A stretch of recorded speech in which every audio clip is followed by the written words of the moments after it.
In my original video about the Ahmaud Arbery shooting, I said that Arbery didn't do anything wrong and that he was just out for a jog. A couple of days ago, surveillance footage showing Ahmaud Arbery walking inside a house that was under construction was released onto the interwebs. Since this video's release, I've been hounded by comments telling me to take my video down, that I should have waited for the facts, I'm a race baiter, I look stupid, he broke the law, etc., etc., etc. So, since the release of this video, have my opinion changed? Well, let's find out. This surveillance video obtained by our Atlanta affiliate WSB will certainly be part of the debate. It was recorded shortly before Arbery was killed and shows a man walking into an open home construction site and looking around. Arbery's family attorneys say they believe this second video obtained by ABC News does show the 25-year-old former football player in that home under construction. But they underline that he wasn't breaking the law and left empty-handed, and they are praying for them. The family says they have no relationship with the McMichaels and would have never wanted what they call a vigilante response. At 2:08 in the video, you see a man in a white shirt and shorts walk into a home under construction on Satilla Drive. Moments later, a person can be seen in the top left frame observing what's going on. A 911 call from that day has audio of a man saying there's someone in a house that's under construction. At 2:13, the first man appears to run out the front door and down the street. Investigators have not said there is any evidence Arbery burglarized the home. Police reports following the shooting did not know anything stolen on Arbery. So let's break down what we saw compared to the law. Under Georgia law, a person commits the offense of criminal trespass when he or she knowingly and without authority enters upon the land or premise of another person for an unlawful purpose. Each one of the elements have to be met. Based on the video, what purpose did he walk into the house for, and was the purpose unlawful? According to the video and the owner of the house, he didn't take anything and he didn't force his way in. He just walked around looking. So, is it possible he went to steal something? Yes. Is it possible he went in to find the magical door of Narnia? Yeah, the same way it's possible that he went in simply because he was curious and wanted to look around an unconstructed home like millions of people do every single day. Hell, when my house was being built, I literally walked in on a couple walking through my unconstructed home. I was slightly taken aback, but I wasn't surprised because that's kind of what people do. All right, all suited up. Steve and I are gonna go for a nice walk and get some exercise. The sun is out. So yeah, we're gonna go and see how many calories we can burn. And we're gonna go over and check out this new neighborhood. They're building houses. So we're gonna kind of go in and out some of those and check and see what the floor plans look like and just have a nice walk.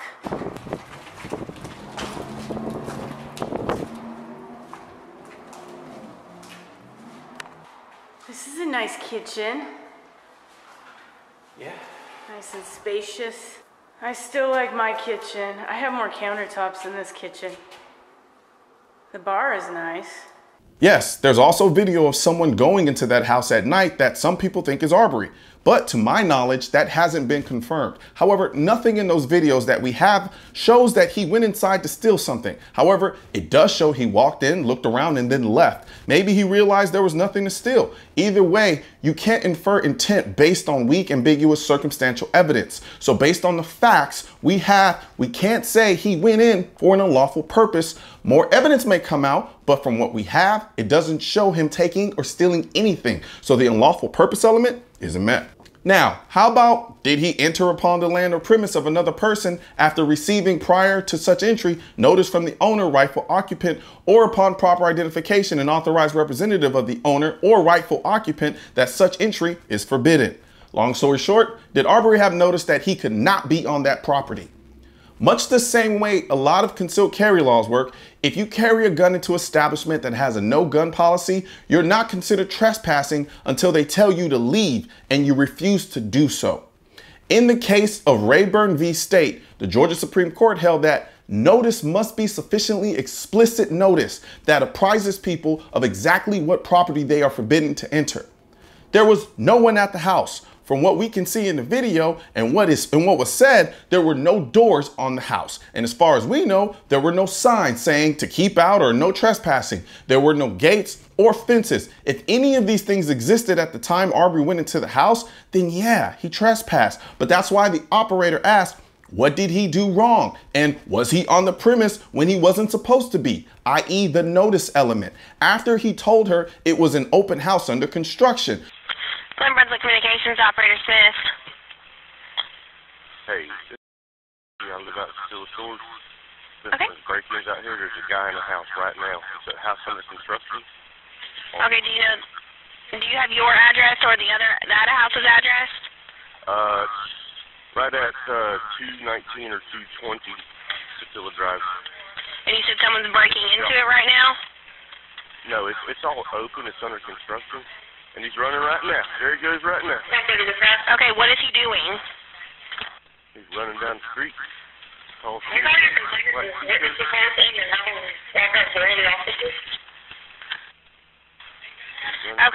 Back into the okay, that's fine. I'll get them out there. I just need to know what he was doing wrong. Was he just on the premises and not supposed to be? Stuff on it, and he's been caught on the camera a bunch before at night. It's kind of an ongoing thing out here. The man that's building the house has got heart issues. I think he's not going to finish it. So. Okay, that's fine. And you said it was a male in a black t-shirt? A white t-shirt, black guy, white t-shirt, and he's done running back into the neighborhood. So based on this information in the video, the notice element isn't met either. Now, how about the last element? Did Arbery remain upon the land or premise of another person after receiving notice from the owner, right occupant, or upon property identification and authorized representative for the owner or rightful occupant to depart? In short, did anyone tell Arbery to leave the property? And if they did he leave? In the video, you can see Arbery leaving the house when the neighbor showed up outside. He might have been spooked by the neighbor. The neighbor may have said something to him. Either way, he left immediately, which means the last element isn't satisfied either. So, based on the letter of the law and the videos and information we have, and not my feelings, Arbery did not trespass. Now, if more information comes out showing that he took something, then yeah, he trespassed. But as for right now, nah, he didn't, because elements haven't been met. So now what about burglary? Did Arbery commit a burglary based on these videos? As Mr. English said, if anything was taken from the property? He said absolutely nothing has ever been taken from the property. When he initially did months ago, back in October, first contact local law enforcement through the non-emergency number to say, hey, someone's been coming onto my property. And like I said, we don't know who that was. He did not characterize it as a burglary or a robbery or in any way, shape, or form as any kind of crime actually having taken place, certainly not a felony, because nothing ever was taken. If the video doesn't show him trespassing based on the letter of the law, then you're hard pressed to say they show him engaging in a burglary under the letter of the law, because a burglary requires an intent to commit a felony, which is a higher standard than the unlawful purpose element of a trespass. And based on the video, he was just walking around and looking. You can't infer intent simply because he was walking into the house. If he picked something up and put it in his pocket, got him. If he had a bag and picked up something and put it in his bag, got him. Otherwise, he just walked into a house that was under construction. Based on the video, he didn't break anything. He didn't deface anything. He walked in, looked around, then walked out or ran out. It really doesn't matter. Now, does the video make him look suspect? I can see someone making that argument, but if we're talking facts, there's nothing concrete in the video that we've seen so far. There could be more considering the video is 7 minutes long, but from what has been released, he technically broke no laws. Now let's talk citizen's arrest. Under Georgia law, a private person may arrest an offender if the offense is committed in his presence or within his immediate knowledge. If the offense is a felony and the offender is escaping or attempting to escape, a private person may arrest him upon reasonable and probable grounds of suspicion. There are 4 elements in this law that must be satisfied to justify citizen's arrest. First, a private person may arrest an offender if the offense is committed in his presence or within his immediate knowledge. We have limited video of what Arbery was doing inside the house, but that's all we have. So if based on these limited videos of what he did in the house and that wasn't shown him committing a felony, it stands to reason that no one on the outside of the house saw him commit a felony on the inside of the house, especially considering that the owner said nothing was taken. If the cameras inside the house didn't show him committing a felony inside the house, then You can't say that an offense was committed in their presence or within immediate knowledge when we have video of what happened inside and still can't conclude an offense was committed. Again, based on the information we have in the videos, the only thing that McMichaels actually saw Arbery doing was running down the street. Greg McMichael told a Glynn County police officer that there had been several break-ins in the neighborhood, but it does not say he actually witnessed a crime that day, which is a requirement under the citizen's arrest law. Instead, the report says McMichael was in his front yard and saw the suspect from the break-ins hauling blank down Sedilla Drive. He believed that suspect was Ahmaud Arbery. And nowhere in the report does McMichael tell the officer that he and his son were trying to make a citizen's arrest. Citizen's arrest was not what Mr. McMichael was saying at the time. He was saying that his son was acting in self-defense. The district attorney in Waycross, as part of his justification not to charge these people or to recommend that they be charged, came up with a citizen's arrest defense. The only knowledge he had of a crime was from past incidents, which ironically, based on the information we have, except for his reported stolen gun, weren't actually crimes because nothing was stolen from the house and was open with no notice that you were not allowed to be there. That's the law. As for the stolen gun, and this is just my opinion, I find it hard to believe that a person would steal a gun from a car in a neighborhood and then go back to the same neighborhood on foot. That's just my opinion. But outside of that, I have to ask, how is knowledge of a past crime knowledge of an immediate crime? It's not. The second element of citizen's arrest says a private person may arrest an offender if the offense is a felony. Trespassing in Georgia is a misdemeanor. Burglary is a felony. As I stated before, nothing in the video shows that he committed a trespass or burglary. So the second element isn't met. Keep in mind, you have to meet all of the elements, and we already can't meet 2 of the elements. So there's no point in even discussing the third one, but I will. The third element, the offender is escaping or attempting to escape. Let's say Arbery got spooked by the neighbor who saw him go inside the house and decided to run.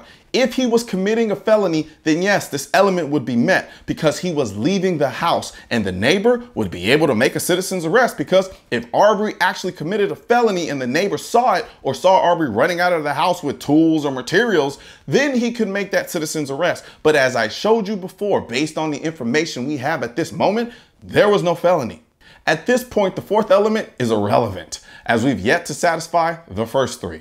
Now on to self-defense. Right now, based on the videos we have yet to establish what law Arbery violated. Under Georgia law, if you make a citizen's arrest and you're wrong about that person violating the law you think they violated, then you can be charged with false imprisonment. Ironically, that was one of the first things I learned in law school.